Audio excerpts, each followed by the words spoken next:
Hi! In MomaPIX archives sorted by date, important photo sets may end up at the bottom of the list and become less visible. To avoid this, you can use event pinning. With one click, you can pin sets to the top of the archive where clients can find them immediately. You can do this in 3 ways. By clicking the pin icon on the set using the contextual menu with the pin option or with the keyboard shortcut P. After reloading the page, you'll find them at the top. You can pin multiple sets and remove the pin whenever you want. This feature is also available for lightboxes.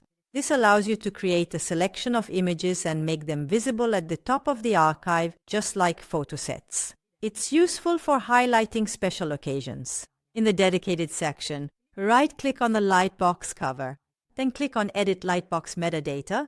Within the specific type field settings, you have the option to configure the lightbox to be fully searchable for all users. Once you have adjusted these settings, ensure you save the changes and then pin the lightbox to the top of the interface to effectively highlight it.